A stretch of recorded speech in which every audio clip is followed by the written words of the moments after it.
Tonight in our series, Building a Communist Party, Past Attempts and Future Prospects, we want to continue looking at our past and what we can learn from our past and perhaps what we shouldn't repeat, ideally. Tonight, we're pleased to be joined by Mike Macnair of the Communist Party of Great Britain, who's looking at the Lassalleans, the Eisenachers, and the Gotha Unification of 1975.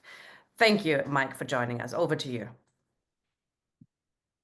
Yes, 1875, not 1975. Sorry. Oh my God, yes, 1875. I have just sent to you, Tina, I'm afraid, apologies for lateness, which is also the cause of my lateness now, a handout, which is a timeline of the history of the Eisenachers, Lassalleans, and the Gotha Unification. Where we have to begin with, I'm not going to speak to the timeline, but it's sort of, can we make it available to comrades in the chat or somehow? What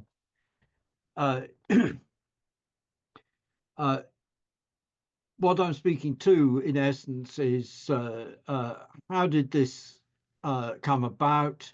What's the background? And so on. And we start with the background is we start in 1863.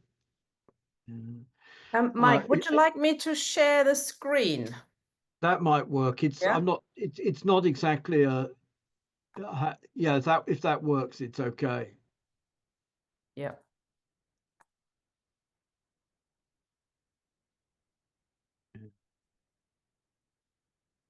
We start in 1863. German trade unionists have been attempting to get a campaign for the expansion of the suffrage together with the Liberals. But the Liberals proved to be totally unwilling to expand who can vote. But somebody among the Liberals suggests that they might try Ferdinand Lassalle, who is a leftist, activist, old-time associate of Marx and Engels in 1848, though not at all closely.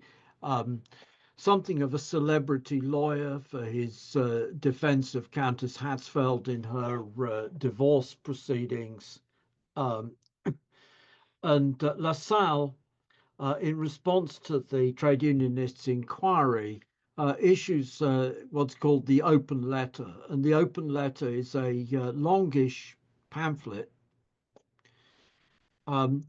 which argues that trade unionism is useless because the iron law of wages, the internal logic of capital, will inevitably produce wages falling to subsistence levels. And then in order for the working class to achieve anything of substance, what it has to do is a political action. But the political action which it needs to take consists in the first place, campaigning for universal suffrage, meaning universal male suffrage, manhood suffrage, the right of all men to vote, and in the second place, campaigning for state-backed cooperatives, which they argue state-backed cooperatives can make the difference, can abolish the wages system. And this open letter of Lassalle's in April 1863 is received with great enthusiasm, and in May, very quickly, the Allgemeine Deutsche Arbeiterverein, the ADAF, or Lassallean German General Workers Association, is formed. It's formed in Leipzig, not, I think, because they have vast forces in Leipzig, but because they think it's going to be more feasible to get the Saxon state to register a legal association than it is to get the Prussian state, because, of course, this is before the completion of German unification, and Saxony and Prussia are independent states. The Liberals respond to this by forming their own quote workers' organisation, which is committed to self-help and opposition to state aid, and not demanding the suffrage. And this is, moreover, unlike the ADAV, which is a individual membership organisation, the Verein Deutscher Arbeitervereine, the Association of German Workers Associations, is a federal organization of local associations, and it is much bigger. So LaSalle, the ADAV, has hit about 5,000 in 1864. The VDAV, the VDAV has hit about 20,000 by that time. So October 1863, the ADAV recruits Wilhelm Liebknecht. He's another old 1848er.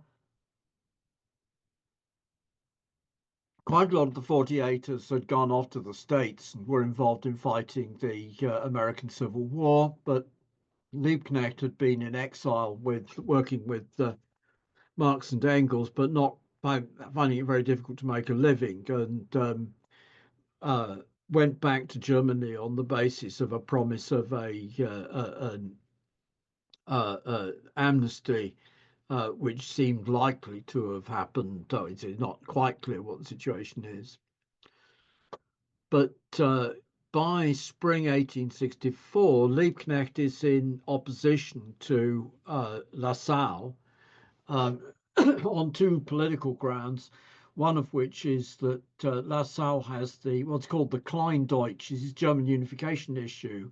Should you have a German unification round Prussia, which Prussia would inevitably completely dominate, which is much the largest state in North Germany, or should you have what's called a Großdeutsch unification, which would include both Prussia and Austria and all the intermediate small states, Bavaria, Saxony, Hesse, and so on and so forth.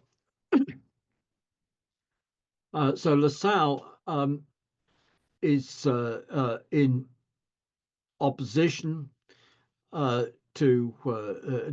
Liebknecht begins an opposition to LaSalle, but this opposition is cut short because LaSalle is killed in a duel in August 1864. There's a brief moment where Liebknecht tries to nominate Marx as president of the ADAV, which he refuses to stand. Because he's busy with the First International, which is founded in September that year. December 1864, we get the appearance of Jean-Baptiste von Schweitzer's Der Sozialdemokrat newspaper. This is funded by another aristo. Schweitzer is a junior aristo who's been a playwright, an artistic type. He'd been involved in politics for some time, but got busted for picking up a teenager in a cruising area in a public park, and that sort of knocked him on the head. But LaSalle brought him back in.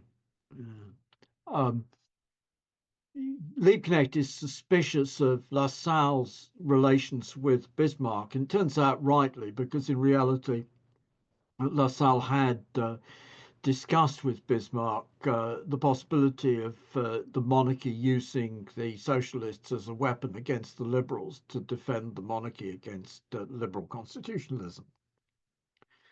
And Schweitzer, in fact, took money via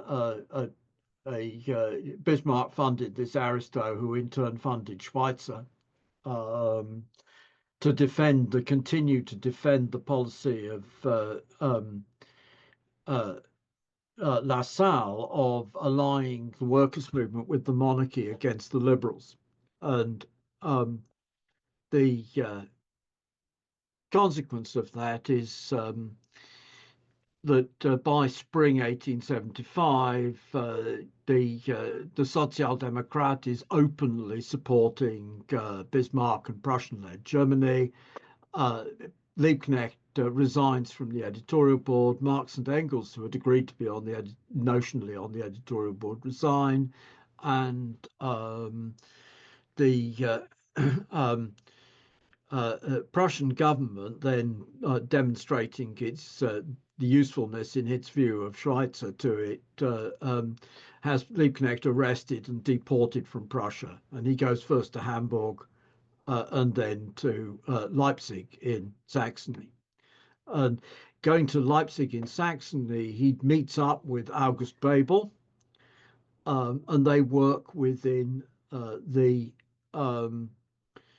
VDAV, the Liberals Trade Union Confederation, and actually they push the Liberals Trade Union Confederation towards taking up political demands. In fact, they win the position of the suffrage, and they are also involved in the creation of a left liberal party in Saxony called the Deutsche Volkspartei, the German People's Party. And so we've got this very weird situation where there are two groups, both of which are sort of vaguely connected with Marxist ideas. They're vaguely connected with Marxist ideas in the sense that both groups argue for universal suffrage. Both groups argue for independent political representation of the working class, but on the one hand, the ADAV argues for independent political representation of the working class, but takes money from the monarchical state and regards the working class as having a political alliance with the monarchy against the liberals. And on the other hand, the Bebel-Liebknecht group is working, in fact, within a left, doing entry in a left liberal party. And in the left liberal parties associated trade unions, and is so neither of them look very Marxist in that sense. They look somewhat Marxist, but they don't look very Marxist. Yeah. And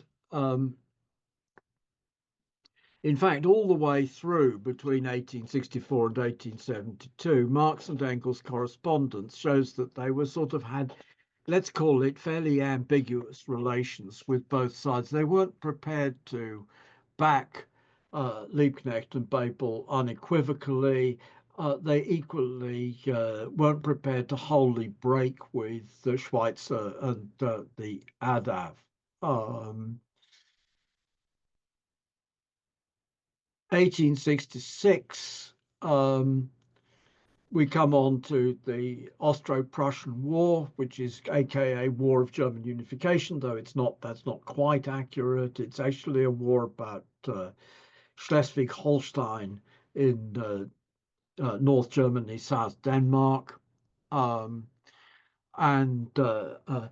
Liebknecht is carrying on an anti-war agitation in summer 1866, while Schweitzer, who is really having been jailed for seditious libel, is released from jail on health grounds. And then Bismarck pays for the revival of Schweitzer's Der Sozialdemokrat newspaper, and the Sozialdemokrat campaigns for Prussian victory in the Austro-Prussian War.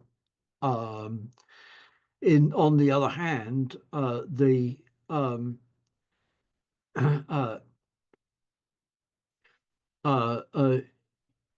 Liebknecht and Bebel form a congress of anti-Prussian leftists, which advocates for a sort of mixture of the Lassallean position of cooperatives on the one hand and the position of a variety of democratic demands, liberal democratic demands, which the Lassalleans hadn't been particularly keen on promoting.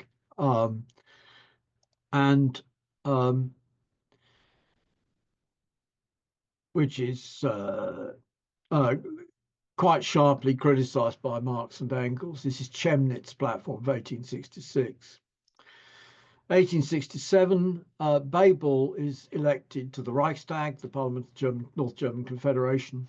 Schweitzer is actually elected president of the ADAV, which is quite small at that time, and at the same time adds internationalism and political democracy into its platform, which sort of brings it closer to Marx and Engels. And Sophie von Hatzfeld and others split to form the, quote, Lassallean ADAV, LADAV. Liebknecht is elected to the Reichstag. Schweitzer is elected to the Reichstag. So you've got these guys actually in Parliament. 1868,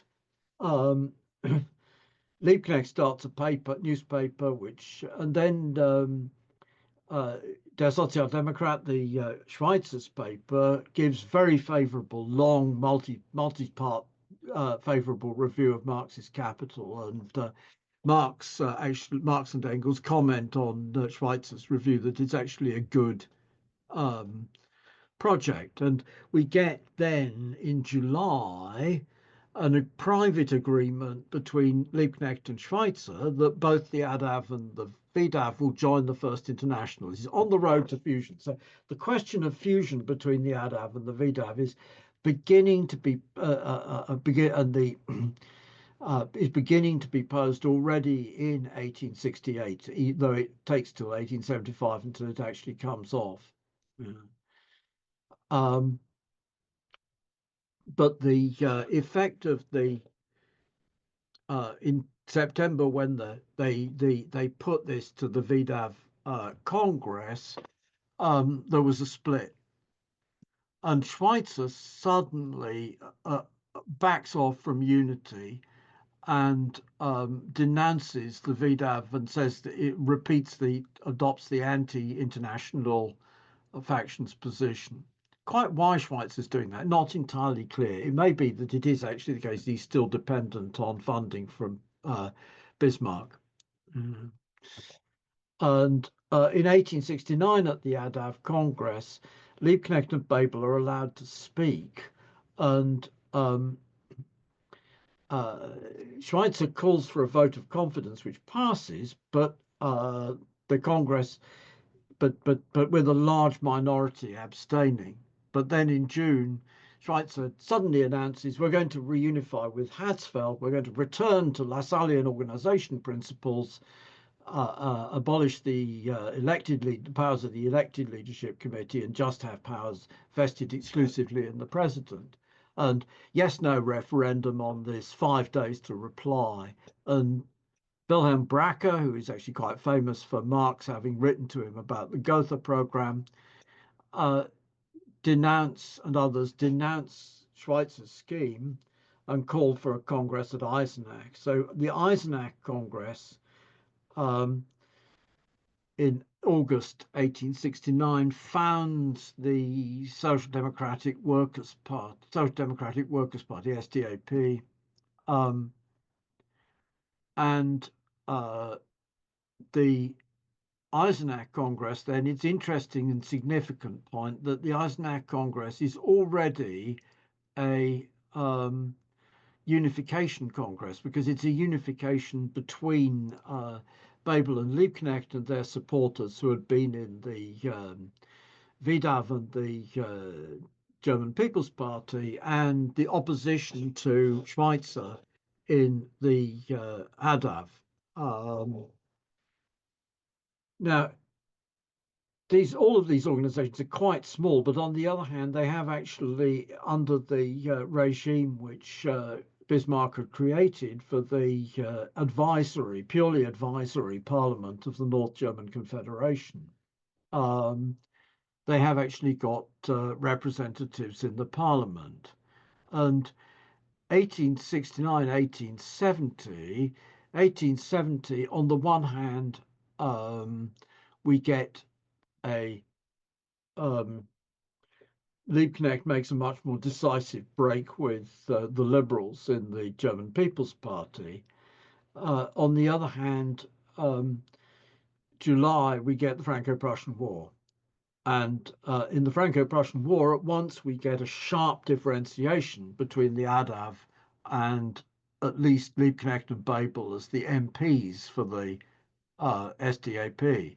The reason being because Liebknecht and Bebel are anti-war, continue to be anti-war, just as Liebknecht had been anti-war in Russian War in 1866.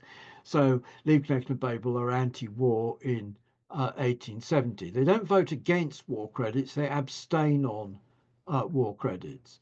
It gives rise to a sharp debate within the SDAP because the executive says this is a German war of defense against French aggression, which was also Marx and Engels' view. But then the course of the war, extraordinarily rapidly, the French are smashed. the Germans moved to annex Alsace-Lorraine. It turns, and even the EC denounces, the executive denounces a shift to the war of conquest. In fact, this is disastrous in terms of the immediate membership of the SDAP, because the whole executive committee is arrested. Then Bebel and Liebknecht are arrested. They've been held off being arrested because they're parliament deputies, and SDAP membership is not quite halved, but substantially reduced. 1871, the Reichstag elections, both Liebknecht and Schweitzer lose their seats, but Bebel does manage to remain elected. The result is again that Schweitzer then resigns decisively as ADAF president. He's not going to come back. In the summer, autumn of 1871, the split in the First International is consummated. The London Congress of the International is denounced by the Bakuninists and the ADAV. And on the other hand, the Bakuninist conference in Switzerland is supported by the ADAV. 1872, this also affects it, is Bebel and Liebknecht are convicted of treason by campaigning for a republic and sentenced to 2 years jail, which knocks them out, not completely, because they are able to smuggle stuff out of jail.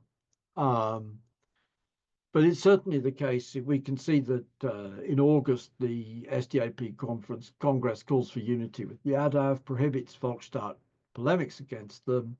And there's to and fro polemics around the unity question between roughly autumn 1872 and November 1874. I should say, although this is not absolutely material to it, that Schweitzer's financial dealings with Bismarck and questionable operations in relation to the ADAV's finances are exposed after his resignation as president and so on. 1874, everything shifts, and it's in spite of the ADAV Congress having said you can't have unity in May 1873, January 1874, in the Reichstag elections, they agree to give each other second preferences, and there's a big rise in the votes for both parties. And in the same period, ADAV and SDAP supporters start to combine in trade unions. So instead of having, because we had ADAV controlled trade unions and other trade unions, which the SDAP people were involved in.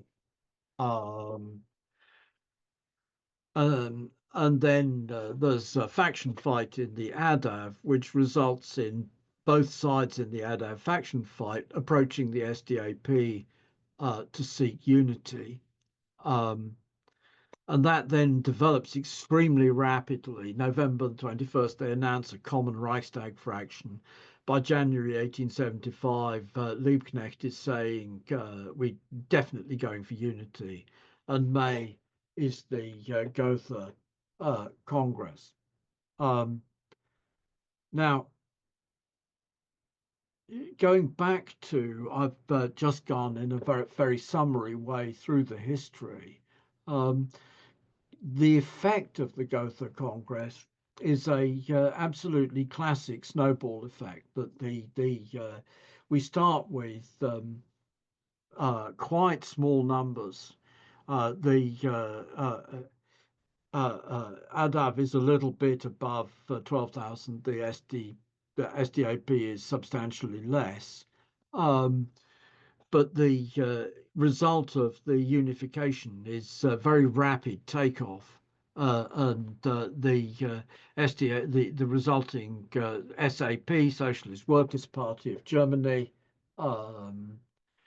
is rapidly becomes so big that the government illegalizes it in the hope of suppressing it, but doesn't go to the point of banning anybody who's in any way associated with the SAP as standing in elections. So the SAP then, having grown very rapidly before the ban, is able to carry on the basis that they publish newspaper out of Switzerland and smuggle it into Germany, and otherwise they don't have formal party organization. They have what are called Vertrauensmänner, trusted men who to form the link between the external editorial board in Switzerland and the constituency organizations, because they're allowed to organize at constituency level, but at no other level other than constituency level.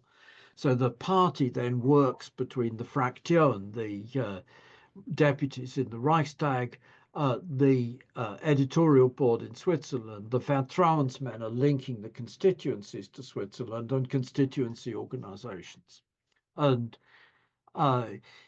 on the basis of this form of illegal organization, which frankly Lenin is trying to create in the argument in What is to be Done, is an argument for a SDP style, SDP under illegality style of organization. We wind up with the situation that finally the government gives in and legalizes the socialists in 1890. I haven't gone anything like that. I've gone up to the Gotha Congress. The Gotha Congress isn't by any means the only case where unification produces a snowball effect. The same is true of the unification of the the Austrian groups in the 1889, of the unification of the Italian groups in the 1890s, of the unification of the French groups in the early 1900s. In every case, the creation of unity results in a radical, explosive growth of the unified organization. Marx and Engels were very critical of the Gotha unification. And the reason why they were very critical of the Gotha unification was because they thought that the Gotha program, or at least the draft of the Gotha program, gave far too much in the way of concessions to the Lassalleans. I would say, on the other hand, that although there certainly are concessions to the Lassalleans in the text of the Gotha program, some of them are reduced. That Lars Lee has shown that some of the concessions were actually reduced in the version of the Gotha program which was passed. But it's also the case that between the Lassalleans and the Eisenachers, there were two fundamental differences. One of which was, well, I have to say that the concessions to Lassalle in the Gotha program, quite a lot of them are already there in the Eisenach program. So unsurprisingly, because actually the Eisenach program was already a program of unification between Bebel and Liebknecht's group and a substantial group coming out of the ADAV. So that there is concessions to the Lassallean dogmas, but it's not concessions to the Lassallean dogmas. It's concessions to the Lassallean dogmas, which in reality Liebknecht had already been making in 1869, rather than Liebknecht writing a purely Marxist program in 1869 and the same. I have to add also, in relation to Marx and Engels, secondly, Marx and Engels' opposition, that the context of it is partly the fight which is ongoing in the First International, or rather in the split in the First International between the Marxists on the one hand and the Bakuninists on the other. because the Bakuninists argued that it was class betrayal to pursue democratic demands, that the fundamental task that any democratic revolution, Bakunin argues this in response to the Eisenach program, that any democratic revolution without the social revolution having happened first in the form of the general strike would inevitably be merely a bourgeois revolution. And the Lassalleans don't quite have the same line as Bakunin, because the Lassalleans are not advocates of the general strike policy, but they are advocates of the idea that the revolution has to take place on social grounds and not political grounds. And hence the point, what we have to get is universal suffrage is the only political element, but once we've got universal suffrage, what we have to fight for is only state-supported cooperatives. And it's only state-supported cooperatives which will allow the escape from the iron law of wages and the wages system. I add, in spite of their opposition to trade unions, the result of the 1869 split in the Lassalleans, which led to the creation of the Eisenach Party, was also that the other side, Schweitzer and his co-thinkers, created a whole load of trade unions. The difference essentially is that the trade unions which the Eisenach people were involved in were multi-tendency trade unions. The Lassallean trade unions had two characteristics, one of which was that they were Lassallean trade unions in political solidarity with the ADAV, and the other was that just as the president of the ADAV had dictatorial powers, so the president of the ADAV was automatically the president of all the ADAV trade unions. So that one of the things which is part of the process of the split of 1869, but is also part of the process which happened afterwards, is that the trade unionists have a tendency to sort of splinter off in the direction of the Eisenachers. Okay.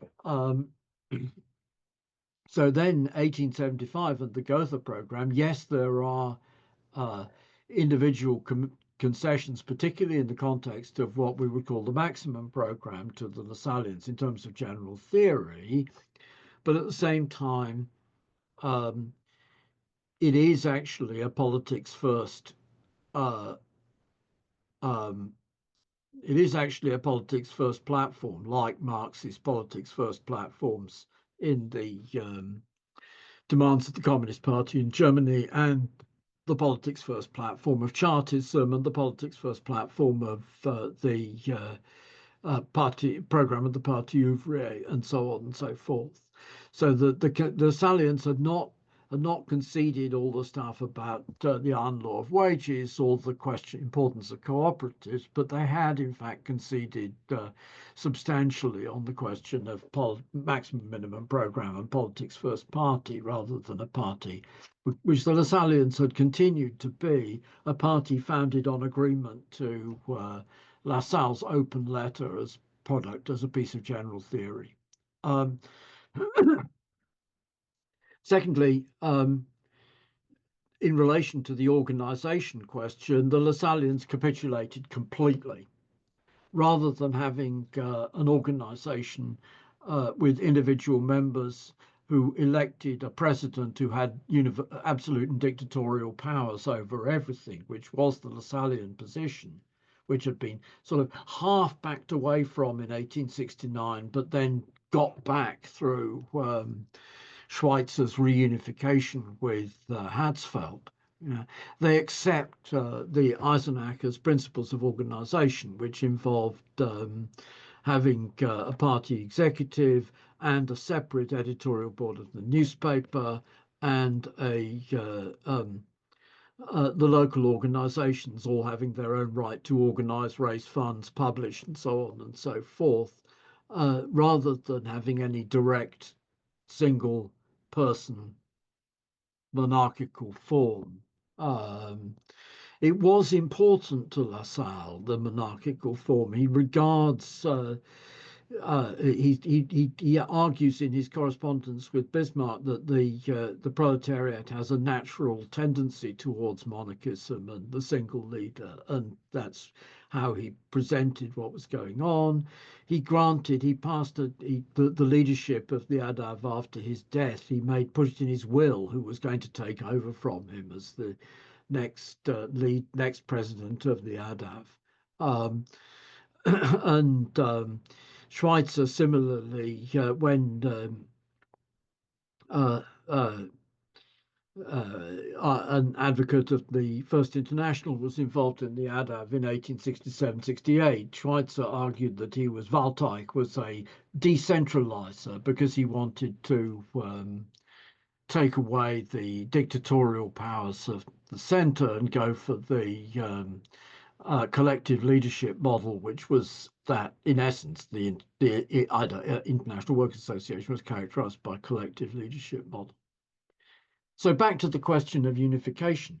It's important to be clear, in spite of the fact that the Lassalleans and the Eisenachers were on opposite sides in relation to Germany's wars of unification, because the Lassalleans were loyalist in relation to the German state. But by 1875, the Lassalleans had practically abandoned that policy as well. But it's also the case, it's not the case that this is like the unification, the First International with the Marx and Co. and the Proudhonists and the British trade unionists, quite a lot of whom were liberals and some were Comtean positivists and other such tendencies of one sort and another. And also attempting from 1869 to unsuccessfully attempting to include the Bakuninists, which they then wound up fighting over. This is a unification of two groups, both of which are substantially influenced by Marxist political economy, because Lassalle, although he didn't get it all right, was very substantially influenced by Marxist political economy. Both of which are advocates of the central task is to fight for universal suffrage and for political democracy. But the Lassalleans, it's just universal suffrage, and then we go to co-ops. For the Marxists, it's universal suffrage and a whole load of other democratic demands, and at the same time, then also a bunch of minimum program economic and social demands. So it's not a unification. It's not a broad front, the whole workers' movement unification, which in a sense actually Liebknecht and Babel had attempted with the VDAV and which wasn't their initiative, it was the Liberals' initiative, but the Deutsche Volkspartei, which was a left liberal party, which was intended to be a party of the whole movement, in that sense, parallel to the First International, but on a national scale. 1870, the Liebknechters abandoned that project and gone over to, no, we have to actually construct a socialist party. And the unification then is not a unification on the most minimum possible basis. It involves less concessions than Marx and Engels thought were being made in 1875. But the flip side of it is the trigger, the creation of unity creates a snowball effect. And we have actually seen that more recently, the creation of unity in Brazil, of Trotskyist groups together with Christian socialists in the trade union movement creates in the Brazilian Workers' Party a snowball effect. Of course, it's a waste of time because it just creates at the end of the day, a waste of time because it just creates a big reformist party, the Workers' Party of Brazil. Rifondazione, the hardline splinter of the old Italian Communist Party, opens its doors to the Trotskyists and Maoists. And again, for a moment, there's a snowball. For a few years, there's a snowball effect, and Rifondazione rises to around 100,000 members and lively, not enormous electoral support, but very lively political life. But then at the end of the day, they're sucked into joining government coalition, and by being sucked into the joining government coalition, they're blown up and destroyed, and what remains is virtually nothing. Similarly, Scottish Socialist Party, okay, much, much, much smaller. But if we look at what happened when the Scottish militant Labour opened its doors and let the Trots in, Scottish Socialist Party became significantly, albeit as minority, electorally successful, significantly regrouping not the whole of the Scots left, but a lot of the Scots left. So that in that sense, it's the principle of unity in itself. But of course, the SSP, similarly, in the case of the SSP, the problem in essence is that they go for bourgeois electoral tactics of building a cult of the personality of Tommy Sheridan, and then when that at the same time places them in an impossible conflict with their attachment to the politics of bourgeois feminism, which then blows up in the form of the Sheridan scandal, and the SSP is destroyed and wiped out. Neither faction out of it amounts to anything. So yes, unification, but unification, on the one hand, unification in itself is radically on the road to something very substantially larger. On the other hand, the Gotha unification is not a unification between groups which are utterly opposed. It's not unification between reformists and revolutionaries on a broad front platform. It is a unification between revolutionaries, albeit ones who had quite sharply different politics in the period between 1863 and 1875. So I'll finish there. Thank you very much, comrade. Very interesting look at this hugely important history, part of our history, working class history. Comrades, if you have a question or a comment, please click raise hand. I've got a few questions for you, if that's okay, to get the ball rolling as well. I mean, you've kind of in the end, you touched on why unification can be a very positive step forward if you're not that far apart politically anyway, and that Marx and Engels perhaps made more of the differences than there actually were, and were more critical because they were criticizing Bakunin at the same time by hitting out at the Lassalleans. In Lassalle's method of organization and his politics, I think they still actually have a sort of ripple effect today. And I've read, and perhaps that's wrong, perhaps you can correct that, but that actually Lassalle was, and his party was the first party that actually had a membership structure that said we need to form a permanent organization, although it fought only for one thing, as you explained, universal suffrage. It was the first organization worldwide to institute dues, for example, that you have to become a member and you pay, and then that makes it quite different in it to what went before. It was quite a networky kind of situation where Mark Mulholland looked at it last week.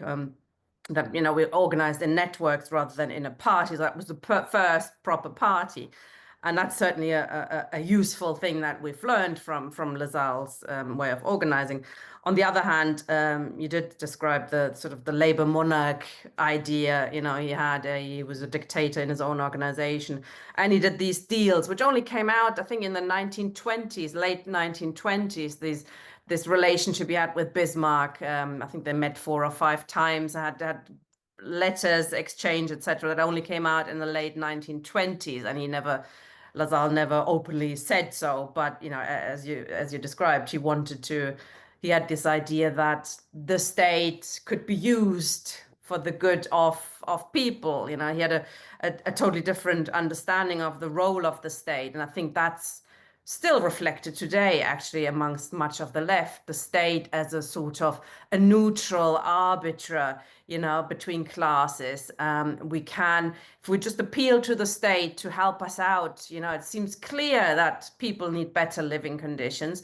And if we just go nicey and ask for justice and ask for peace, everybody should be able to understand that, rather than seeing the state of, an instrument in the hands of the ruling class, an instrument against it. I think Lassalle and he has that in common. I think when you read, for example, the program of Peace and Justice campaign, the program of Collective. It's all about, asking for justice. Who's going to mete out this justice? It's supposed to be coming from this lovely neutral state, and I think they have that still in common and have not made that step away from Lassalle's misunderstanding. Do you think it comes from a misunderstanding or a different definition of the state, or is there something different going on? And yes, do you think that there's positives from Lassalle that we can look at today? Am I taking questions one time or? Yeah, please, if you could. Yeah, okay, one time. First off, Lassalle and membership organisation. I agree that the membership organisation thing is a big step forward. Yeah. Why I don't think that Lassalle, that it came to be an individual membership organisation because of the brilliance of Ferdinand Lassalle coming up with the idea of having an individual membership organisation. It comes to be an individual membership organisation for two reasons. The first of which is because it's proposed to organise, it starts with the invitation to Lassalle from trade unionists. So the idea of an individual member, a trade union is already an individual membership organisation with dues. So the idea of doing a political party like that is undoubtedly an innovation. You're quite correct, and Mark is correct. The way in which political parties were organised from when the first modern political parties emerge around 1678 to 1683 in England, the Whigs, so-called, because they were accused of being Scots Protestant rebels, and the Tories, so-called, because they were accused of being Irish Catholic rebels. So both these are terms of abuse. But the nature of the party was you had a parliamentary fraction, and then you had local clubs and associations in the constituencies. And you had national clubs for instance, the Kit Kat Club was a Whig club. I've been to a meeting a few weeks back at the Reform Club, which was the Liberal Party's London club. But there are also clubs and societies in the localities. And the mechanisms of this is a wonderful mechanism for organising the capitalist class, because the national clubs and associations and the parliamentary fraction organises corruption at a national level, and the local clubs and associations organise corruption, bribery and corruption at a local level. And that, but the Chartists were creating, and indeed the pre-Chartist movements were creating just that sort of movement, but just with a different politics. The Chartists, we've got a general appeal, and then we've got clubs and banquets in the localities and events of that sort. And so creating a party on the trade union model is an innovation of the Lassalleans, but it's not an innovation of their conscious innovation of the Lassalleans. It's a result from that it comes from the trade unions. And it also comes from the actual organization laws of Prussia, that it was in order to get a legal organization, you had to have an individual membership organization based in Leipzig in Saxony. So there's no problem with people in Prussia. It would be illegal for people in Prussia to organize a political party in Prussia. There's nothing wrong with people in Prussia signing up as individuals to a political party in Saxony. Or thought to be nothing wrong with it. So that it's Telling me one of to those raise things where my it comes hand. up by serendipity. Second, the state is a neutral arbiter. I don't think Lassalle thought the state was a neutral arbiter. What he thought was that the working class can ally with the feudal aristocracy against the bourgeoisie. So he's allying with Bismarck, not as Bismarck represents the state, but as Bismarck represents the Junkers and the monarchy. Thought the working class can because the main enemy, the insistence of the Lassalleans, the main enemy is the capitalist class. And therefore, because the main enemy is the capitalist class, we have to ally with the monarchy and the aristocrats against it. You've got some sort of support for that in sense in that the 10-Hour Day Act in England was passed by Tory votes in 1847 as revenge against the Liberals over the abolition of agricultural subsidy.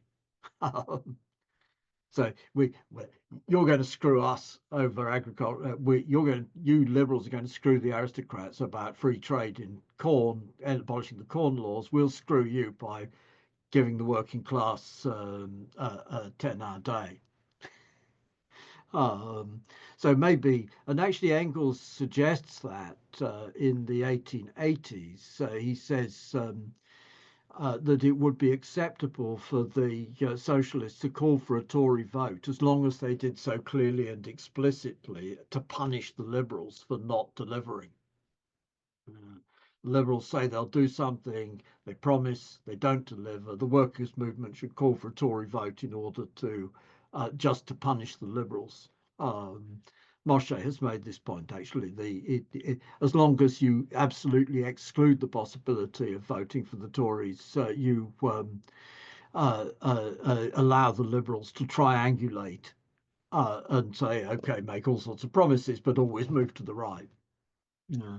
There has to be circumstances in which they're going to lose the election as a result of the intervention of the working class. Okay, but Lassalle makes it into an absolute principle. He might have backed off from that if he hadn't died when he did. We don't know.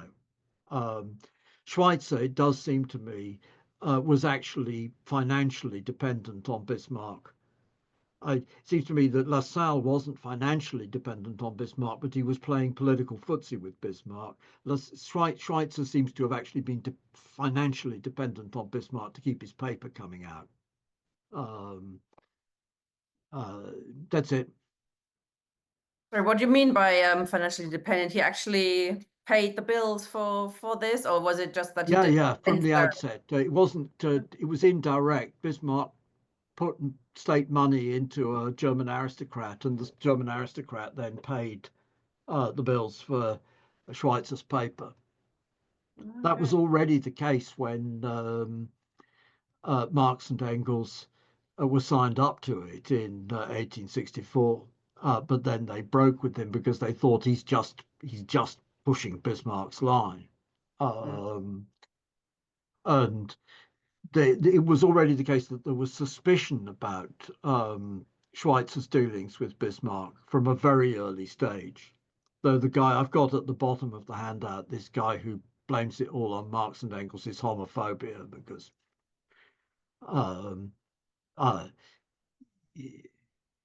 Schweitzer, in fact, denied throughout his life the story. He said it was a stitch up, his being convicted of picking up a teenager in a public park. And it's quite possible that it actually was a stitch up. We don't know that, but this guy, American author, blames Marx and Engels' opposition to Schweitzer on homophobia, which is sort of Marx and Engels' homophobia is public record, no problem. But it seems to me clear that actually Marx and Engels' opposition to Schweitzer is not about his homosexuality. If he was a homosexual, it's about his playing footsie with his taking funds from Bismarck. And indeed, after he resigned as ADAF leader, the ADAF conducted an internal organization into his finances, and some of the financial stuff was exposed. In terms of then the unification itself, just the last question before on the floor. I mean, this is considering that we're in a fusion period as well, and very much a situation, a period in flux. I mean, the the dates you gave, I mean, this dragged on for years, didn't it, before it got together to the Gotha Progress and Congress. And you described, and just briefly in your overview there, the SAPD prohibited polemics against the other side while the other side kept hitting back or attacking. Could you describe those tendency a little bit, and how you know it was clearly a painful fusion, or for some painful, that dragged on for some time, but clearly, I mean, the outcome a few years later, obviously the foundation of the SPD, was clearly a huge success for the working class internationally, up to a degree. I mean, it was the first mass working class party, etc. Do you think it came at too much of a cost? Was that program, that unification, too unprincipled, or was it that the outcome of the SPD being quite such a success, and spiraling? Was that worth it? Yeah, as far as the SPD is concerned, I know that it's widespread belief that the weaknesses of the SPD are, at the end of the day, written into the Gotha program. I don't think that's actually right. And the reason why I don't think that's right is, if we ask who was the leader of the revisionists, the pro-imperialist revisionist tendency in the SPD, we've got, in the first place, Bernstein. Bernstein was Engels' literary executor. Bernstein was the senior Marxist figure, in this fight. Bernstein was the guy who Marx and Engels put up to be the Marxist polemicist, as opposed to Kautsky, who became the sort of central figure, but was a much more. He's a bit of a who the fuck is this guy? He's basically a Czech nationalist who's found his way into the socialist movement. But it's Bernstein who develops the revisionist theory. And secondly, Eugen von Vollmar. Vollmar was a mass strike advocate. And he was a mass strike advocate in the 1880s, and advocate of wrote a book called Das isolierte sozialistische Staat, which is the isolated socialist state, which is the first book to advocate socialism in one country, on the grounds that if you insisted on an international revolution, as Marx and Engels were insisting on an international revolution, the result is you will never take power, because you have to be willing to take power in a single country, and then that means you have to be willing to do socialist construction in a single country. But Vollmar, mass strike advocate, 1891, his El Dorado speeches, which is from his El Dorado hotel where he made these speeches, we have to go into coalition with the liberals. So it's exactly like the same trajectory as Paul Mason. He starts out as a radical mass strikeist, and then radical mass strikeist isn't going there. He becomes a advocate of coalition reformism. Okay, if it were the case that it was the guys who were Lassalleans in the 1860s who were becoming the leaders of the right wing in the social SPD, then it would be plausible to say that it's the failure to confront their positions in the Gotha program which accounts for the backwardness of the SPD. But given that it's people who had been unambiguously on the Marxist side, or in Vollmar's case, people who are influenced by Bakunin, who wind up going over and becoming the leaders of the reformist tendency. Leave aside the fact, the other side of it, the collapse of the SPD is extraordinarily quick. In summer 1914, the SPD leadership, together with the left wing of the trade union leadership, is planning a general strike for universal suffrage in Prussia. They hadn't supported Luxemburg's argument that in 1910, 1911, they should accelerate the demonstrations against suffrage and turn them into the general strike. but they were prepared to go for the general strike. And then what happens is that the Reich government launches the First World War. Yeah. And we know from, I'm trying to remember the guy's name, the history of the First World War, the Prime Minister goes to meet the trade union leaders. And he says to the trade union leaders, if you procure the SPD to vote for the war credits, we will, it's not only the case, it's absolutely essential for national defense because the Russians are coming. But also, if you procure the SPD to vote for war credits, we will give you full legalization of the trade unions and a whole series of other economic concessions once the war's over. So this meeting between Bethmann Hollweg and the trade union leaders is the moment at which the trade union leaders then afterwards take control of the SPD and push through the vote for war credits, push through the backing for the quote social peace unquote. It's not, it's not that the SPD has long, gradual, very visible decay and so on and so forth. The SPD, it's still the case that SPD editors are all being locked up and accused of lèse-majesté and all of that right way through. 1914 is decisive shift. It's not just decisive shift. There's an element of the left. Parvus, Hainisch, Cuno, Lensch, they're all leaders of the radical left in the SPD, and they become advocates of German victory on the ground that the main obstacle to progress is the British Empire. And the same is true, of course, in Italy. The pro-war pro-war group in Italy is led by Benito Mussolini, who was a leader of the radical syndicalist mass strike left in the Italian Socialist Party. Guesde was a hardline Marxist, opposed to Jaurès, and it was Jaurès who was assassinated on the grounds of his pacifistic hostility to the war in the run-up to 1914. Guesde backed the French war effort. So it's just in the sense of it's. I don't think the standard far left version, according to which the Gotha program is original sin of the SPD, works. That's it. One question I have to pick you up on: Marx and Engels were homophobes. I have to. Yeah. Not heard that one. Can you briefly explain that? Sorry.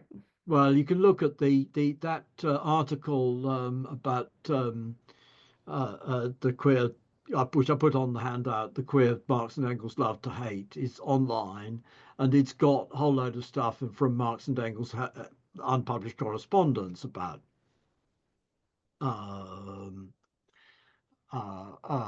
dug up, but it's also the case that Engels' Origin of the Family contains very explicit homophobic comment about ancient Greece.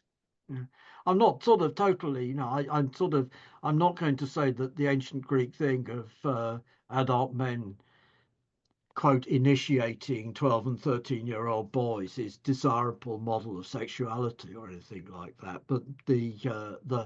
But the Marx Engels response to it and response to Ulrich's arguments, third sex arguments in Germany, is unambiguously. I don't like the word homophobia in general. Actually, I don't think it's terribly useful. It's I think I've written about this. But they're hostile to homosexuality. Let's call it that. Okay, I'll bring in comrades from the floor now. Ian. Oh, hello. Yes. Good evening, comrades. I just wanted to ask about the critique of the Gotha program. To what extent has it really taken on a life of its own outside of the context? partly because of Marx is talking about a transition from a sort of a lower phase to a higher phase of communism, and how that differs from Lenin's discussion of that kind of movement. And to what extent is the critique of the Gotha program still useful as a text for understanding the formation of parties?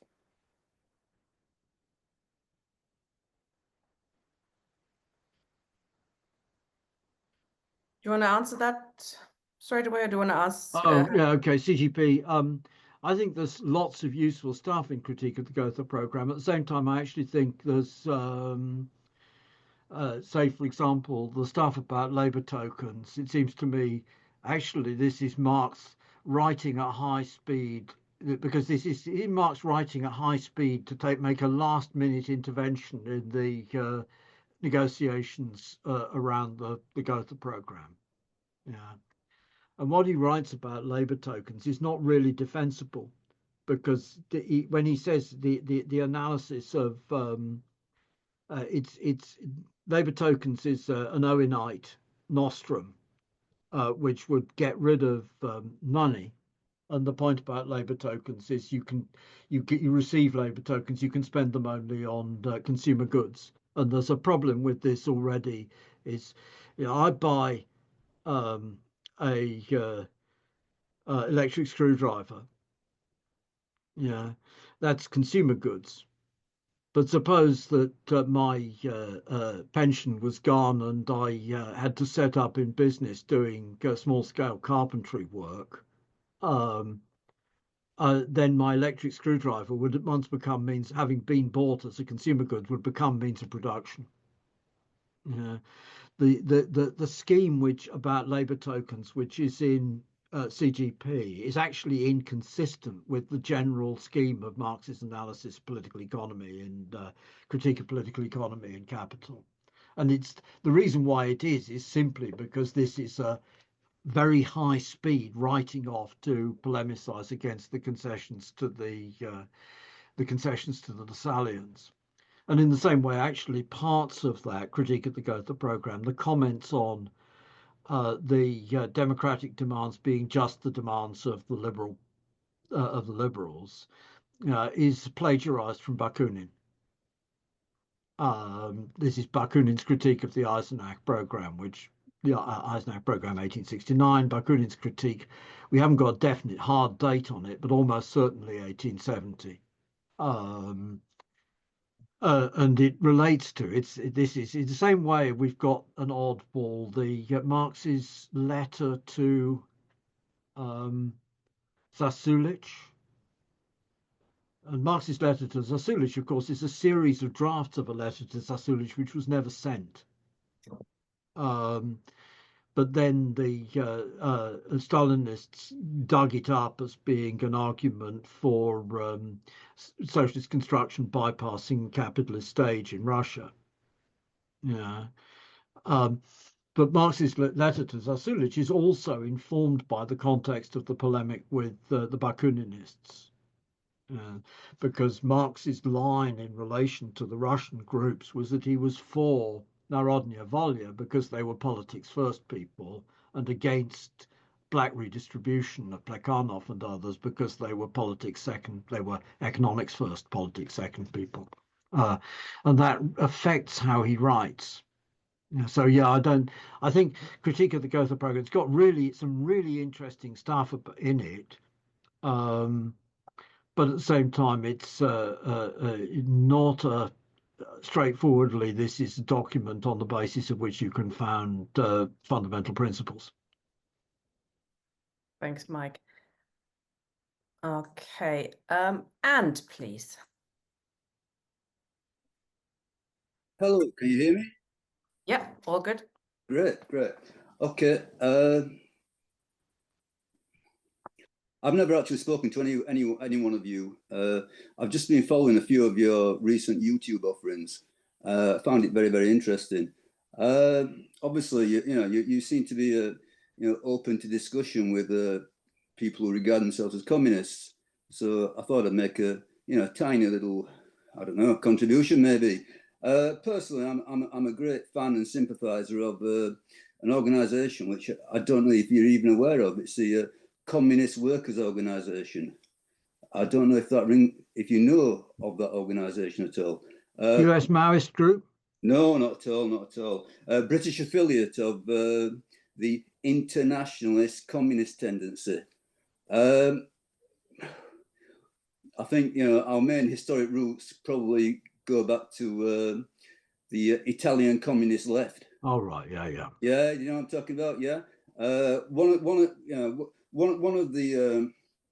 of the points that you know I've read in your draft program. Yeah, so the draft program of the Communist Party of Great Britain. Okay, and you know, again, I'm no expert. I'm not very aware of you. Yeah, but I noticed that in that draft program, you know, you go into great depth on many topics. Really, you know, it's quite a hefty program, isn't it? And yet, as regards what I think is the maybe a principal question, you have very little to say. And I've actually, you know, I pursued it a little bit, and I actually came across a work by a Mr. Mike Macnair.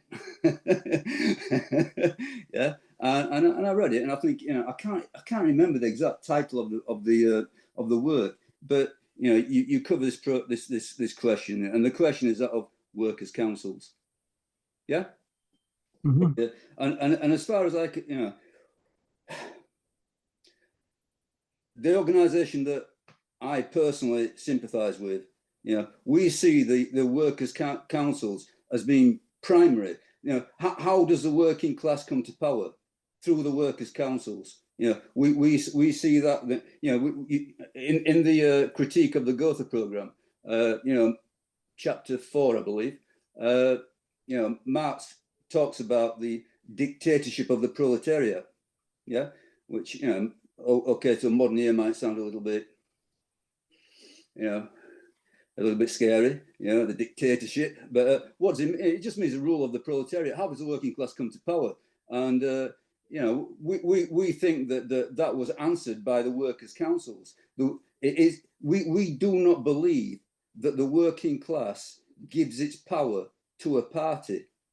So we do not believe in party dictatorship or party rule of any sort.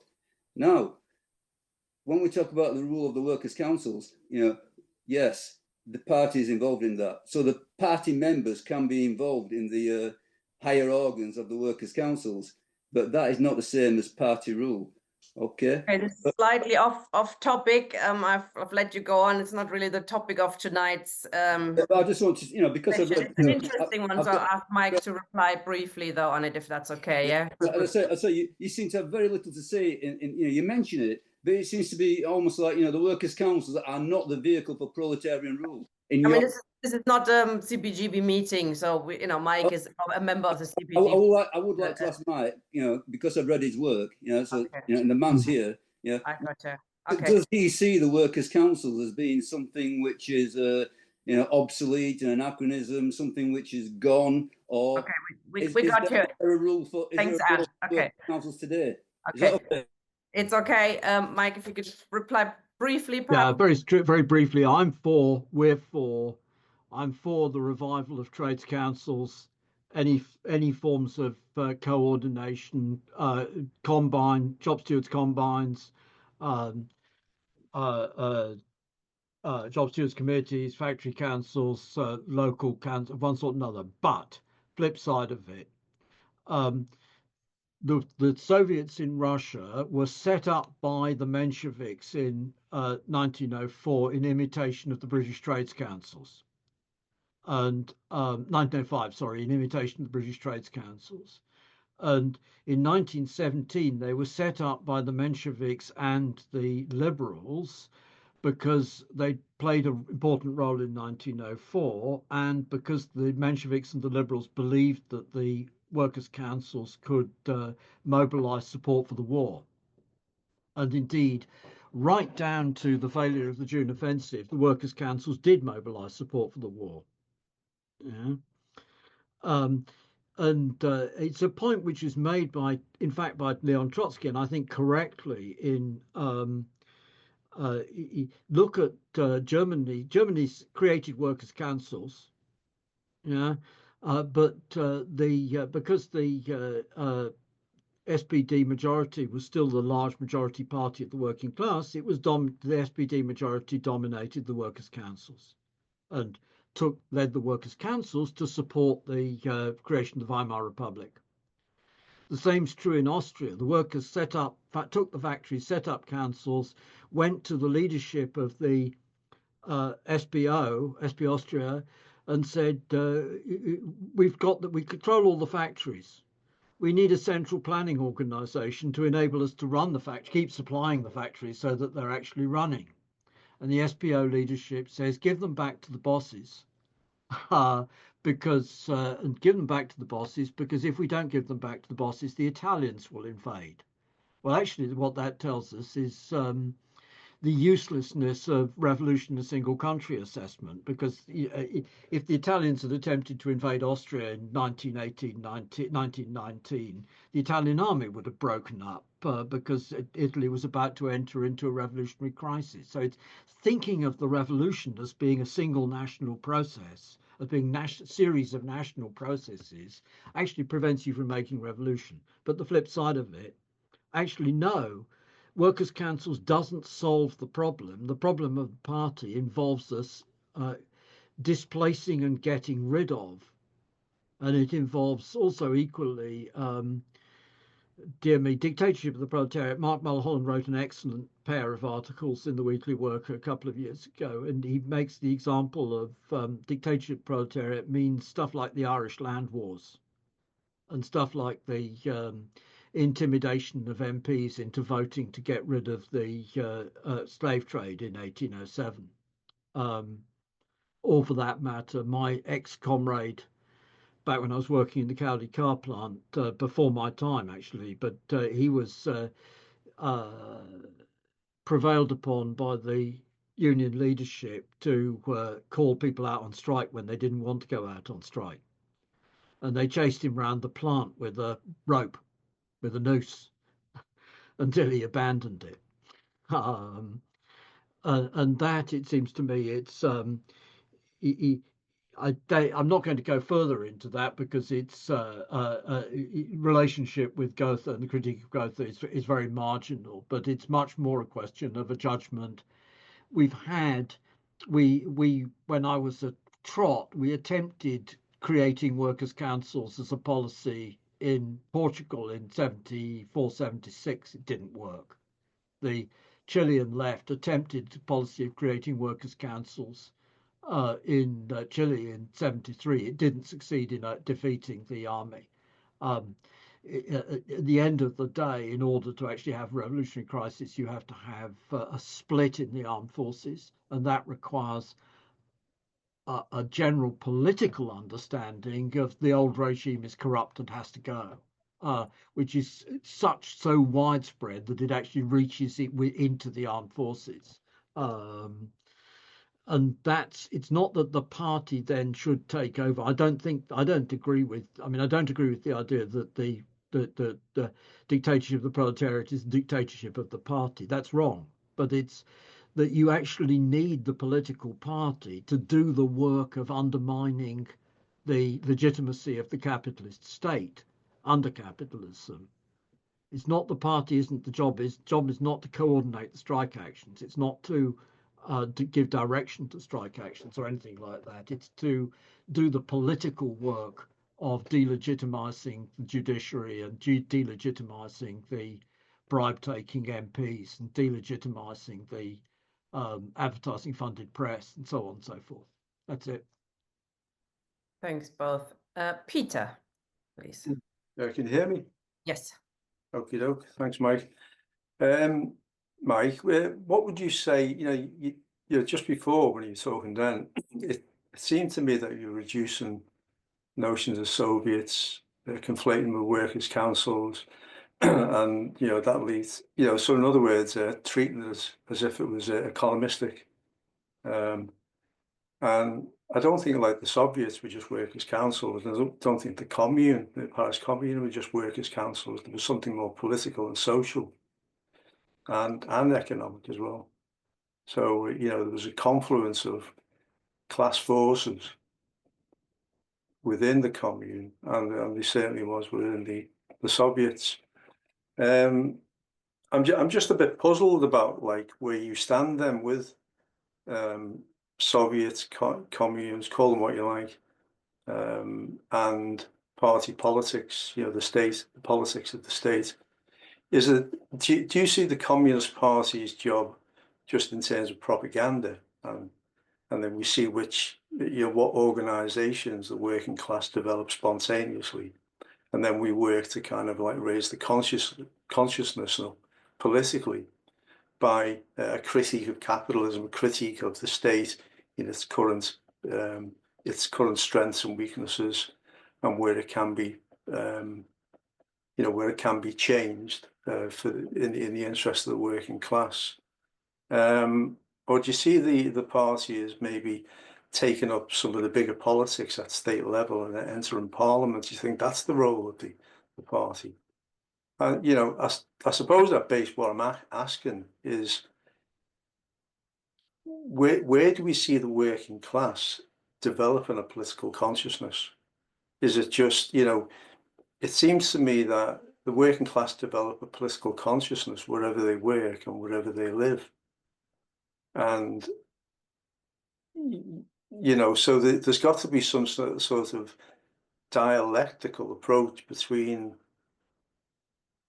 the use of parliament and the coming together at a more local level, a community level of working class people on a collective level. And I don't know, I'm just confused, because I had a question, and Ian, I think, answered or raised the question. Part of it anyway. I'll just have a look now. Right, it seems to have gone. Did you take it away, Tina? Yeah, okay. No, I didn't. No. It's all right. It was just about that, really, about, when Marx was writing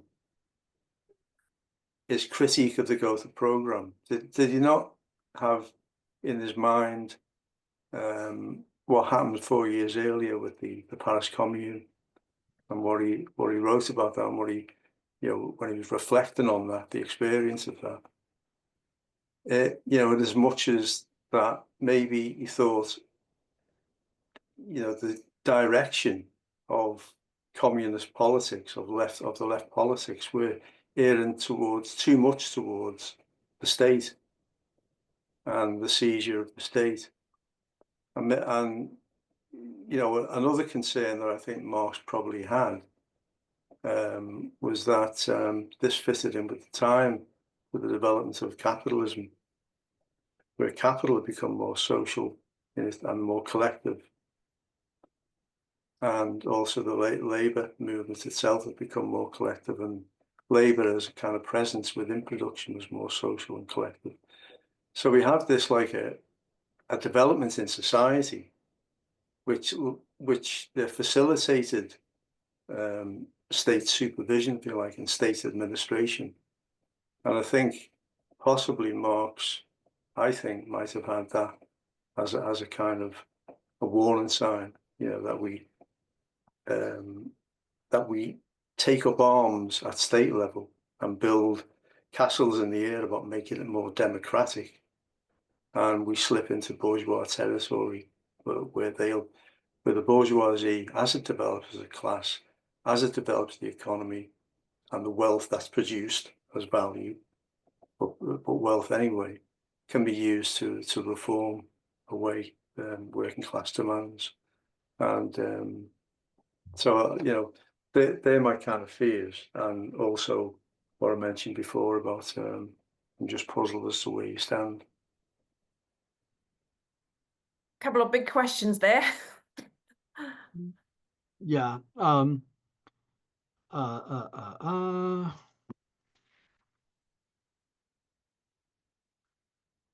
Soviets and workers' councils. The question essentially is: do the forms of organisation of the working class, which the working class uses as fighting organisations under capitalism, provide the basis for a conception of an alternative state? Yeah, and that's a mistaken idea. And in fact, it's part of why the Russian Soviets failed, because precisely what we get is the Russian Soviet Constitution of 1918, still 1918, yeah, but also leading immediately afterwards. It's like the constitutions of a trade union or a political party. That is to say that the Congress only meets once a year for a few days. The Congress of Soviets meets once a year for a few days. It elects an executive committee which meets quarterly. And the executive committee, the ministers are responsible to the presidium of the executive committee. That's exactly the same setup as the constitution of the union I used to be a member of, Transport and General Workers Union, or for that matter of the Labour Party, or for that matter of the Socialist Workers Party. And precisely because the Supreme Soviet is not a standing body, it's not like a parliament which meets every day during parliamentary term, it can't control the government. Doesn't matter how much it wants to control the government, isn't capable of controlling the government in the same way as the National Committee of neither the conference of the SWP nor the National Committee of the SWP can control the Central Committee of the SWP, because you can't come back. Parliament, we don't do it anymore because the democratic element of the British Constitution has been reduced and reduced and reduced. But when Parliament was actually a governing body, the minister comes and gives a non-answer, and the committee says, "Okay, go down," and the tipstaffs come and take him down to jail and you stay in jail until you're willing to give us a straight yes or no, a clear answer. You know, that you can't do that without a standing body. Okay, so you need a standing committee to which the government is answerable and which can sack the government. Mm-hmm. And that marks this point. I've actually just in this week's paper which is just out, got a review of Bruno Leipold's book, Citizen Marx, about the political republicanism of Marx's ideas, and the fact that the political republicanism of Marx's ideas continues all the way down to and including the Paris Commune. And it includes sort of quite precise, we reject referendums. We reject directly elected presidencies, because these are anti-democratic, anti-republican constitutional measures. Yeah, so yes, we need to create bodies which we need to promote and create all sorts of forms of broad working class organization. But creating the sorts of forms of broad working class organization doesn't solve the problem of political power. And it doesn't solve the problem of political power, both because the forms of working class organization, insofar as they're defined by working class struggle under capitalism, are adapted to conditions where you aren't actually in charge. And because as I said about Germany and Austria and so on and so forth, the creation of workers' councils leaves intact the mass workers' parties. And so you create lots of cordones were created in Chile, but the Chilean Socialist Party and Chilean Communist Party remained dominant. Councils were created in Portugal in 74, 76, but the Socialist Party and the Communist Party remained dominant. Councils were created absolutely generally and including the army in Austria and in Germany in 1918-19, but the SPD and the SPO remained dominant. Yeah, we need the party. The party question is not posed in order to create a Soviet-style regime where the party is in charge. It's posed in order to defeat the existing regimes where any new creation will be redominated and reconstructed by. And we see it equally in the Corbyn movement. You know, masses of kids go into the Labour Party. Okay, a lot of them with the idea of just collectivism is going to be enough, but also a lot of them going in and hoping that they can do something. I got asked for advice by my own daughters, who admittedly are now in their 40s, but were going into the Labour Party as effectively political virgins. These guys going into Labour Party as political virgins to fight the Corbyn movement, but the existing Labour left around John Landsman and around Campaign for Labour Party Democracy and so on and so forth, steers them, and indeed the Trotskyist left around people like Graham, ex-Trotskyist, self-identified Trotskyists like Graham Bash and co, steers them into the broad front policy, and that steers them into giving backing to Corbyn, and that steers the Corbyn guys, they're clinging to unity with the right wing of the Labour Party. Yeah, but it just as much it doesn't. The fact that that's in the Labour Party makes absolutely no difference if you were talking about something happening in the trade unions, something happening in mass strike movements, and so on and so forth. So Ian's got this. Revolution will throw up novel forms of working class power. Yes, but it's still the case. The difference is the Bolshevik Revolution and this is the fundamental error of the modern far left. Yeah, the Bolsheviks were the majority party of the working class already in February. They became demajorityized, like the Portuguese Communist Party, who were the majority party of the working class at the outbreak of the revolution. The right wing recruited much more rapidly than them, but they were the majority in 1912. They were the majority in 1914. And it's that fact that they were the majority and that they were an organization with tens of thousands of militants in the spread out over the country, which enabled them actually to do what they did to get to the extent. But then, of course, they fall into the trap of thinking that because they were the majority of the working class, this is my judgment for what it's worth, is Brest-Litovsk, the German army points a gun at their head. They have to surrender. It's unavoidable. There has to be a surrender at Brest-Litovsk. But they make that into a theory that because they're the guys, in spite of the fact that they're a minority, there is no majority in the country for surrendering to the Germans in Brest-Litovsk. They say, therefore, the country has to be ruled by the advanced minority.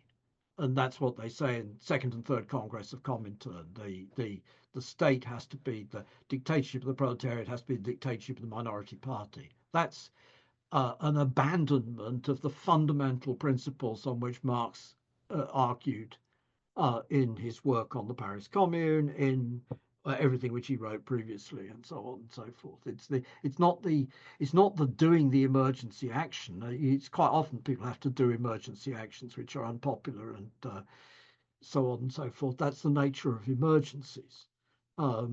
It's the making the emergency action into a theory of a general theory of proletarian rule. Okay, that's me. Sorry, I don't want to go on further. I'm going to briefly bring in Moshe because he's wants to say something on this subject. I have to admit defeat. We've got onto the council's question, so let's discuss it.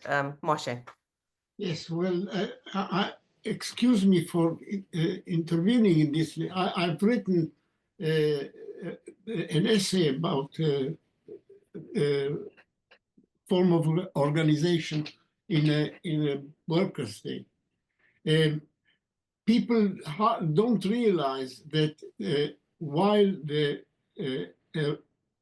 an organization on a country level based on councils seems to be a form of direct democracy. It is the most indirect form of rule possible, because people in the council meet each other and can decide directly on local matters. But when it comes to running a nation or an international level economy, then what happens is that local councils elect a delegate to a higher level council, and the higher level, let's say a regional council, elect a representative to still higher and maybe on international level. So you need 3 or 4 grades of organization in a sort of pyramid, and the grassroots people in the individual council have the most remote way of controlling what is happening on the state level or national level. I don't want to go in detail about it, but a lot has been written about it. And while council-based organization is very suitable for dealing with local matters, it is very unsuitable for dealing with matters on a higher national, let alone international level. It's a very indirect form of democracy, very remote from the grassroots. Thanks, Moshe. Interesting point. Okay, I'm going to go back to some of the speakers who had their hands up for a while, and I suspect they didn't want to talk about councils, but who knows. Sachin, I think your camera doesn't work, does it? If it does, please switch it on. It's not working at the minute, but can you hear me clearly? Yep. Yeah, just really briefly, like one of the things that you were talking about was dates. So thank you for putting up the things and the period. One of the things with the period I recognized was the period covered also encompasses a great development of the establishment of the Austro-Hungarian state, but also of the German Empire. So in terms of the national question, the general question, but if you've got any specific points, because of course within each of these empires also existed lots and lots of different nationalities. So, you know, from the beginning of the period, I think it was about 1863-ish to about the establishment of the Gotha program, which changed a lot. I just wanted to know what the thoughts were generally about nationalities, the national question, and then, of course, imagine a completely different lineage of history in terms of lots of like Germanic people or Germans, or because the question of nationality is just about solid now, you know, with the United Nations got charters on this, but it was a period of flux. So what were their thoughts? And then of course, you know, like Prussia, for example, there were Polish majorities, etc., etc. So I just wanted to open that up because I found a lot of it was very centered on German, like what became the German Empire, as opposed to what the socialists were doing or the communists were doing, and how things could have been different. But yeah, so it's open. It's not a specific thought. Sachin, thank you. Mike, I suggest I take a couple more at this point. Anthony, please. So you're muted.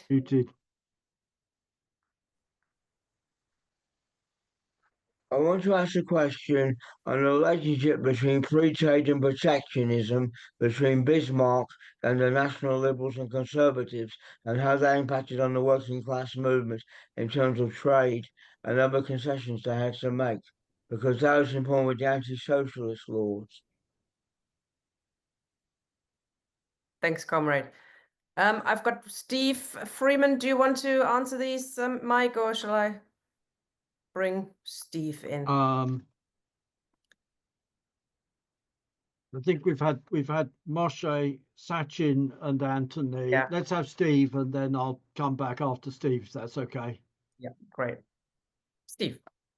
Hi, Mike, and thanks for your talk and explanation. And I want to focus on something that Tina mentioned a little bit earlier, which I think is quite important. So I think here we have in this kind of Lassallean policy the origins of what I might call social monarchy or red monarchy. I think Marx used the term red monarchy. Now, you could say, first of all, social monarchy is the policy of Bismarck. That is to say, to keep the constitutional monarchy, however limited it was, the German Kaiser, and add state capital, post office, railways, and things of that type, and welfare measures, pensions, and other such things.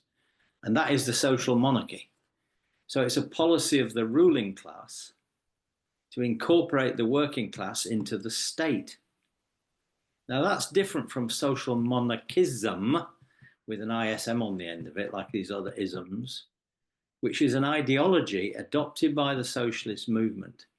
And what this means is that socialists are advocating reforms to improve as it were, the lot of the working class, but within the political and constitutional framework of the constitutional monarchy.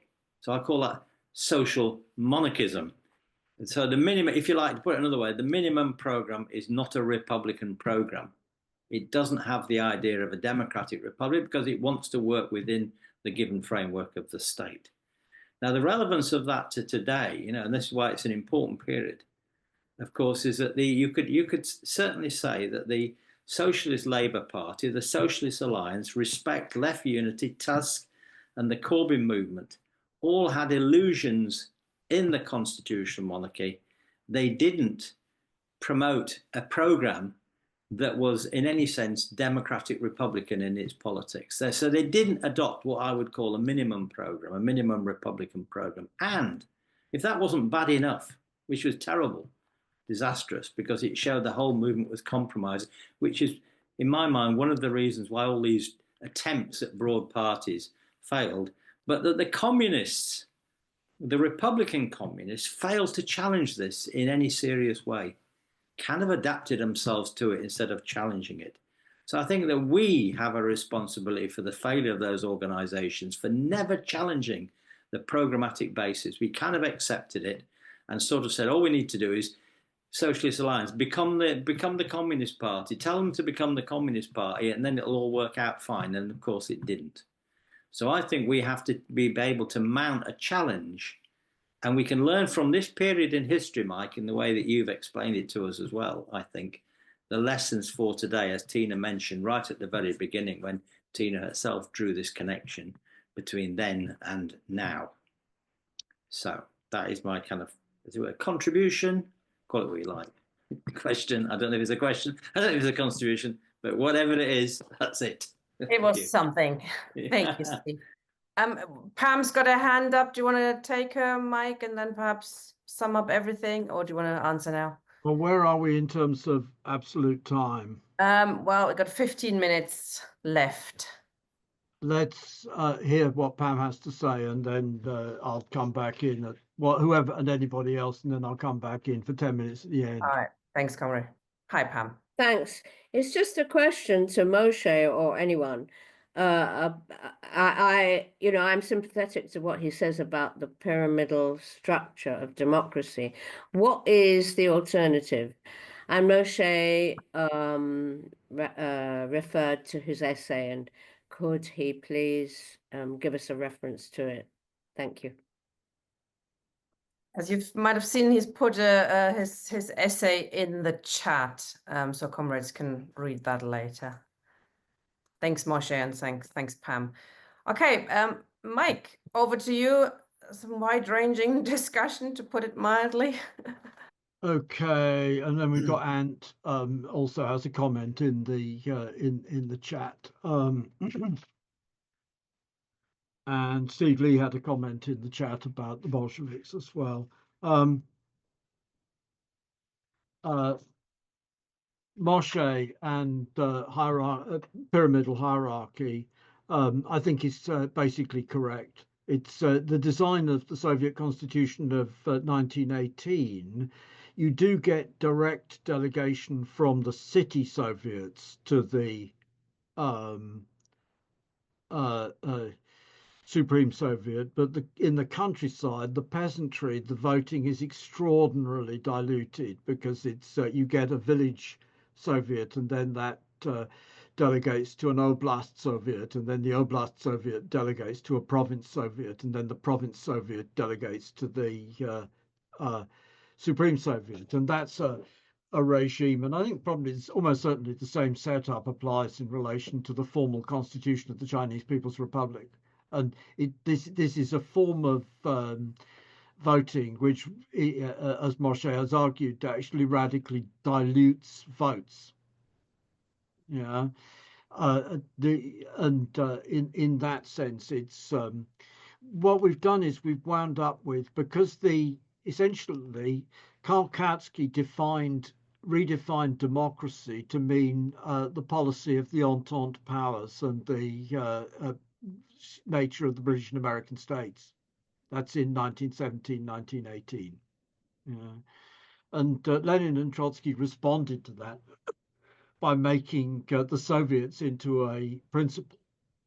But then no other revolution has been able to make the Soviets working into a principle. And Trotsky identified the point both in Lessons of October in 1923 and in 1931, writing to on the Spanish questions. You can't create unity of an organizational form which represents the whole working class unless the far right wing of the movement is willing to go in with you. Yeah. We didn't create the Soviets, said Trotsky. The Mensheviks created the Soviets.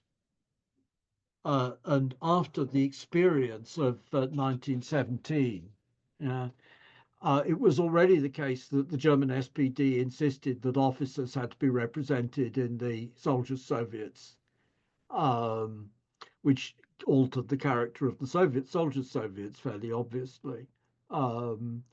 But it's too late. That was a sort of, it's a bit like a few years back the Prison Officers Association took the government by surprise, mounted a stunning action of an illegal strike, which the government, the troops were in Iraq, so this is 10, 20 years ago, the troops were in Iraq, the prison officers went on strike, the government was forced to capitulate. But once you've been, they get taken by surprise once like that. In the same way, the mobilization using social media in the Arab Spring, the governments were taken by surprise once, and once they've been taken by surprise, once they find out how to deal with it afterwards. Okay, so that's arising out of Moshe's stuff. Sachin, the development of this is the moment. This is happening at the moment of the Industrial Revolution in Germany and in Austria, and the working class as a class the urban working class as a class is radically expanding. Yeah. It's not just a matter that the state, to Steve, that the state wants to incorporate the working class. It's also that the first phases of the Industrial Revolution involve enormous ill health among workers, and the Prussian state in the under Bismarck is led to introduce welfare measures by the problem of how the hell are we going to have soldiers who are healthy enough to fight. We need to have welfare measures in order to have soldiers who are healthy enough to fight. And the British state does the same thing. 1914 suddenly realized, Jesus Christ, the working class is really unhealthy. And the only way we can deal with the working class being too unhealthy to fight is to introduce some strong social welfare measures, including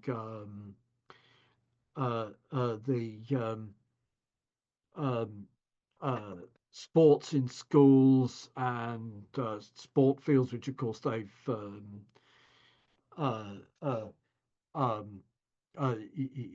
been this country has been getting rid of for the last 30-40 years. Strong efforts to improve diet, reduction in the rent share by rent control from 1915 until 1985. All of which is about it's about having an effective army. Steve Lee, the Bolsheviks didn't have a majority in the Soviets. I agree, the Bolsheviks didn't have a majority in the Soviets. My point is that going into the revolution, as of 1912, the Bolsheviks won all the working class constituencies. If we had a Trotskyist organization which was going to go into a revolution in circumstance where it had won all the major working class constituencies, but the Labour Party still won places like this town, Oxford, or the outer suburbs of London, or etc., etc., etc., we would be in a rather very different place to the place where we are now. And it's the point is that the Bolshevik Party goes into the revolution as the majority party of the working class, loses its majority because the radicalization flows primarily into the Menshevik Party, and wins its majority back over the course of summer, autumn 1917. It also, at the same time, the anti-war wing of the Mensheviks paralyzes the pro-war wing of the Mensheviks, and the anti-war wing of the social revolutionaries, the left social revolutionaries, win a majority. And the Bolshevik Revolution is made in October, is made by a coalition between the Bolsheviks, the left social revolutionaries, and the anarchists and other left parties. There's Alexander Rabinovich's list. There's about a dozen different left parties of one sort and another, all of which wind up getting incorporated in the Bolsheviks. Antony's free trade and protectionism. This is the same point as Sachin. We're in the midst of the German Industrial Revolution. Now, it's a common thing to say we can't do what the Germans did because we aren't in the midst of an industrial revolution and the first growth of the proletariat. But actually, if we think about the Industrial Revolution and the first growth of the British proletariat, the political expression of that was the various radical movements of the late 18th, early 19th century and Chartism. And Chartism was smashed in 1848. And then there's a small revival in the 1860s around the suffrage campaign and the skilled trade unions. They're talking about total organized numbers, about 60,000, something like that, joining the First International. That revival is enough to induce the capitalists to make concessions in 1867 on the suffrage and in 1871-75 on legalizing trade unions. That gives back we get an American style regime in which the trade unions back the Liberal Party. But then the left, by organizing in a more, the SDF and the ILP begin to win local elections. They're not winning parliamentary elections. They're winning local elections. Winning local elections, again, it's enough to create sufficient leverage to induce the trade union right to create the Labour Party in 1900. This is the trade union right, the Fabians, bringing in the socialist groups in order to combat the socialist groups. And the Labour Party, from the outset, it's a party of the it's what Steve calls the social monarchist party, but it's also a social imperialist party. It's the late agreement that Liberals stand down to allow Labour MPs to be elected in 1906, and the Labour MPs have a free vote on social questions, but they vote with the Liberals on the war questions and imperial questions and the military budget.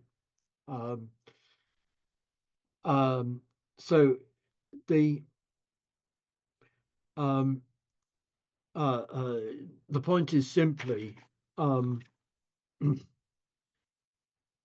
it's not the fact that the left grows explosively in post 1875 does not have to be just about the fact that it's in the midst of the growth of the German working class. It's simply that the interest of the working class in unity is so powerful that unification tends to create a snowball effect. But of course, the British left is committed to, it's not just a question that the Labour, that the Socialist Alliance was determined to pretend to be left Labourites. It was also that the Socialist Party pulled out of the Socialist Alliance and displayed the Socialist Alliance to be just another of the groups. And in the same way, and then the SWP pulled out of the Socialist Alliance and shut it down. And then the Socialist Party, in order to show that respect is just one of the groups, set up the Campaign for a New Workers' Party, and then Tusk, then No to EU and Tusk, etc., etc., etc. So that this is a pattern of the organised far left deliberately sabotaging unity initiatives, which in fact we've got from our period in the 1860s. We've actually got not Lassalle, but Schweitzer, on more than one occasion, deliberately sabotaging unity initiatives before his losing and so on and so forth. Steve, I don't think that the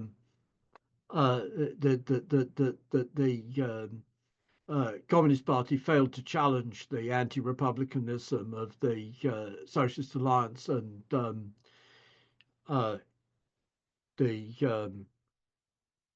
and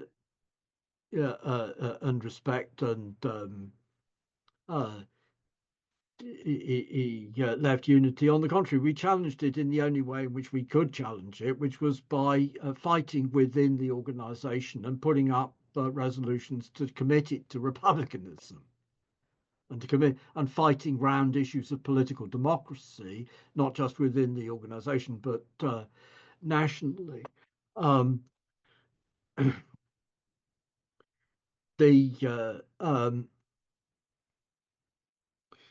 There is, without it's what Steve wants is that we should pick out the issue of republicanism, but pick out the issue of republicanism in a very narrow sense of republicanism, and pose that, and not pose the questions of internationalism, and not pose the questions of anti-war,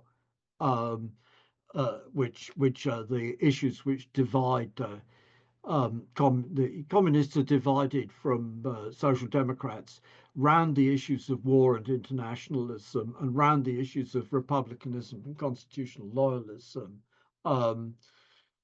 But to select the issue of republicanism and constitutional loyalism and have a program for republic in one country is in fact to make exactly the same error as the Corbynistas, that they imagine that you'd have a peaceful coexistence between the United States state and a Corbynista government.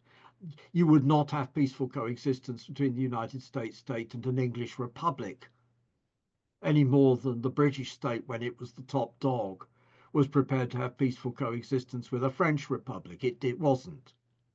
Yeah.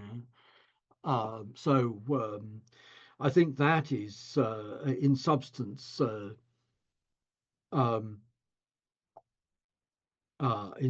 delusional. And back to what can we do? comrades who are stuck on the idea that it has to be organizations growing out of the class struggle, it has to be Soviets, etc., are stuck on gerbils on a wheel, doing what the left has been doing for the past 60 years. I think 60 years will do. The Cliffites were doing that from the early 1960s. The IMG were doing that from the late 1960s, early 1970s, etc., etc., etc., etc., etc. So the flip side of this, the Lassallean and Eisenacher MPs play the role of exposing by intervening in the parliaments. The SDF and ILP councillors play the role of exposing by intervening in the councils, particularly the London County Council, which was there was a lot of political fights in, the nature of the actual capitalist regime and building up political support for the workers' organisations. That creates the conditions, if you're successful, where you build up the party as a state within a state, which promotes and supports and provides ideological backing for trade unions against the judiciary, cooperatives against the judiciary and the administrative state, festivals,